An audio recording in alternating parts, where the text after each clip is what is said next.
دا یو واقعیت دی چې قارون د موسی د قوم یو فرد و. بیا هغه د خپل قوم پر خلاف سرغړاوی وکړ او مونږ هغه ته دومره خزانې ورکړې وې چې د هغو کلیګانې د قوي کسانو یو ټولي لا بلا په سختۍ سره پورته کولی شوې. یو ځل کله چې د هغه د قوم خلکو هغه ته وویل مه ویاړېږه، یعنې ناشکري مه کوه، الله ویاړېدونکي یعنې ناشکره نه خوښوي. کومه شتمني چې الله تا ته درکړې ده په هغې سره د آخرت د کور جوړولو فکر وکړه او له دنیا نه هم خپله برخه مه هېروه. احسان وکړه لکه څنګه چې الله له تا سره احسان کړی دی او په ځمکه کې د فساد ولاړولو هڅه مه کوه، الله فساد کوونکي نه خوښوي. قارون وویل دا هر څه ماته د هغه علم په اساس راکړی شوي دي چې زه یې لرم.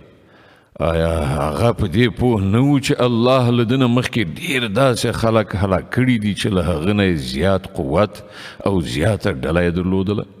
له مجرمانو څخه د هغو د ګناهو پوښتنه سمدستي نه کیږي. یوه ورځ هغه یعنې قارون د خپل قوم په وړاندې په خپل شان شوکت کې ووت.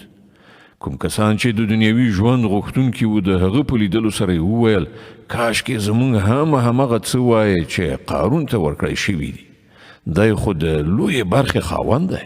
خو کوم کسان چې د علم خاوندانو هغو وویل خواشیني ده ستاسې په حال باندې، د الله ثواب د هغه چا لپاره ډیر بهتره دی چې ایمان راوړي او نیک عمل وکړي او دا نه ورکول کیږي مګر د صبر خاوندانو ته. په پای کې موږ هغه او د هغه کور په ځمکه کې ننویست. بیا د هغه د مرسته کوونکو هیڅ کومه ډله نه وه چې د الله په مقابله کې د هغه مرستې ته راغلي وای او نه هغه خپله مرسته په خپله وکړای شوه. اوس همغو خلکو چې پرون د هغه د منزلت هیله کوله وویل افسوس مونږ هیره کړې وه چې الله له خپلو بندګانو څخه چې د چا روزي غواړي پراخوي او چاته یې چې خوښه شي پرې تنګوي.